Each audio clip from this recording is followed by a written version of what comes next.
Big boss ಮನೆಯಲ್ಲಿ ಈಗ ಹೊಸ ಉತ್ತರನ ಪೌರುಷ ಅನ್ನೋ ಒಬ್ಬ ವ್ಯಕ್ತಿ ಒಳಗಡೆ ಬಂದಾಯ್ತು. ನಿಮಗೆ ಗೊತ್ತಿರ್ಬೋದು, ಧ್ರುವಂತ್ ಅನ್ನೋ ಒಬ್ಬ ವ್ಯಕ್ತಿ ಮನೆ ಒಳಗೆ ಇಷ್ಟು ದಿನ ನಾಯಿ ತರ, ಇಲಿ ತರ, ಕತ್ತೆ ತರ, ಹಂದಿ ತರ ಇದ್ದವನು ಈಗ ರಕ್ಷಿತನ ವಿರುದ್ಧ ಬಿದ್ದಿದ್ದಾನೆ. ಇಷ್ಟು ದಿನ ನನ್ನ ತಂಗಿ ಅನ್ಕೊಂಡು ಆಟ ಆಡ್ತಿದ್ದವನು ಅಜ್ಜಿ ಹೊರಗಡೆ ಹೋದ ಕೂಡಲೇ ತನ್ನ ರಾಕ್ಷಸನ ಮುಖವಾಡವನ್ನ ಬಯಲಿಗೆ ತಂದಿದ್ದಾನೆ.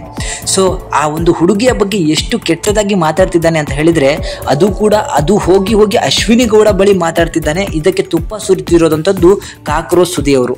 ಇವರೆಲ್ಲರೂ ಕೂಡ ಬೆಡ್ರಲ್ಲಿ ಕುತ್ಕೊಂಡಿರ್ತಾರೆ. ರಾತ್ರಿ 1:00 ಎದ್ದು ಆ ರಕ್ಷಿತಾ ಬಗ್ಗೆ ಮಾತಾಡ್ತಿರ್ತಾರೆ.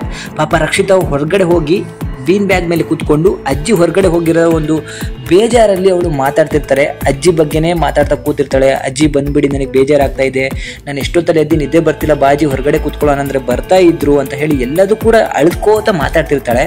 ಬಟ್ ಇದನ್ನ ನೋಡಿದಂತಹ ಈ ಧ್ರುವಂತ್ ಅಲ್ಲಿರುವಂತಹ ಕಾಕ್ರೋಚ್ನ ಹಾಗೆ ಜಾನ್ವಿಯನ್ನ ಮತ್ತೆ ಅಶ್ವಿನಿ ಎಬ್ಬರಿಸ್ಬಿಟ್ಟು ಅವಳ ಬಗ್ಗೆ ನೆಗೆಟಿವ್ ಆಗಿ ಹೇಳುವಂಥದ್ದು, ಎಲ್ರೂ ಕರ್ಕೊಂಡು ಅಲ್ಲಿ ಇಲ್ಲಿ ಓಡ್ತಾಳೆ, ಅವ್ರ ತಲೆನ ಕೆಡಿಸ್ತಿರ್ತಾಳೆ ಅಂತ ಹೇಳುವಂಥದ್ದು, ಅಲ್ಲಿ ಇಲ್ಲಿ ಸೌಂಡ್ ಮಾಡುವಂಥದ್ದು, ರಾತ್ರಿ ಆದರೆ ಸಾಕು ಕ್ಯಾಮ್ರಾ ಮುಂದೆ ಅಳುವಂಥದ್ದು ನಾಟಕ ಆಡ್ತಾಳೆ. ಅಜ್ಜಿನ ಹಿಡ್ಕೊಂಡು ನಾಟಕ ಆಡಿದ್ಲು. ಪಾತ್ರೆ ತಾನು ಒಬ್ಳೇ ತೊಳಿತೀನಿ ಅಂತ ಹೇಳಿ ಬಿಲ್ಡಪ್ ಕೊಡ್ತಾಳೆ. ಆದರೆ ಅರ್ಧ ಪಾತ್ರೆ ತೊಳಿತಾಳೆ, ಹಿಂದೆ ತಟ್ಟೆ ತೊಳಿದ್ರೆ ಮುಂದೆ ತೊಳೆದಿರಲ್ಲ, ಗಲೀಜ್ ಥರ ಮಾತಾಡ್ತಾನೆ.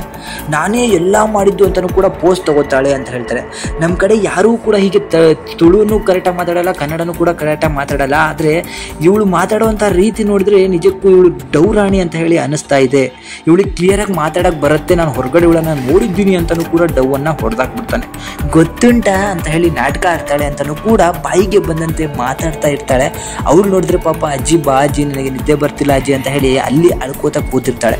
ಸೊ ಒಂದೇ ಬಾರಿ ಎದ್ದು ಅವಳು ದೊಡ್ಡ ಡೌರಾಣಿ, ಕ್ಯಾಮ್ರಾ ಕಂಡ್ರೆ ಸಾಕು ಅಲ್ಲಿ ಡೌ ಮಾಡಲಿಕ್ಕೆ ಸ್ಟಾರ್ಟ್ ಮಾಡ್ತಾಳೆ. ರಾತ್ರಿ 1 ಗಂಟೆಗೆ ಎದ್ದು ಕ್ಯಾಮ್ರಾ ಮುಂದೆ ಅಳೋವಂಥದ್ದು. ಸೊ ಅಜ್ಜಿನ ಹಿಡ್ಕೊಂಡು ಆಟ ಆಡಿದ್ಲು, ಹೇಗೆ ಬೇಕೋ ಹಾಗೆ ಯೂಸ್ ಮಾಡ್ಕೋತಾಳೆ. ಅವಳಿಗೆ ನಾವು ಯೂಸ್ ಆದ ನಂತರ ಕಿತ್ತು ಬಿಸಾಕಿ ಹೋಗ್ತಾ ಇರ್ತಾಳೆ ಅಂತ ಹೇಳಿ ಬಾಯಿಗೆ ಬಂದಂತೆ ಆ ಹುಡುಗಿ ಬಗ್ಗೆ ಮಾತಾಡ್ತಾನೆ ಈ ಯೂಸ್ಲೆಸ್ ಫೆಲೋ ಧ್ರುವಂತ್. ಈ ಧ್ರುವಂತ್ಗೆ ತನ್ನ ಕಾಲ ಮೇಲೆ ತಾನು ನಿಂತ್ಕೊಳ್ಳೋಕ್ಕಾಗದೆ ಇಷ್ಟು ದಿನ ಅಜ್ಜಿನ ಯೂಸ್ ಮಾಡ್ಕೊಂಡ, ರಕ್ಷಿತನ ಯೂಸ್ ಮಾಡ್ಕೊಂಡ, ಹೀಗೆ ಮಾಡ್ಕೊಂಡು ಸುದೀಪ್ ಹತ್ರ ಒಗ್ಗಿಸ್ಕೊಂಡ್ರು ಕೂಡ ಈಗ ಆ ಹುಡುಗಿಗೆ ಮತ್ತೆ ಟಾರ್ಗೆಟನ್ನು ಮಾಡ್ತಿದ್ದಾರೆ.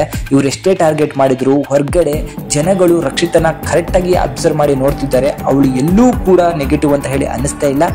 ಎಲ್ಲರೂ ಕೂಡ ಅವಳ ಪಾಸಿಟಿವ್ ಆಗಿ ನೋಡ್ತಿದ್ದಾರೆ. ಅವಳಿಗೆ ಬೀಳ್ತಿರುವಂತಹ ಓಟಲ್ಲಿ 10% ಈ ಧ್ರುವಂತ್ಗೆ ಬೀಳೋದಿಲ್ಲ.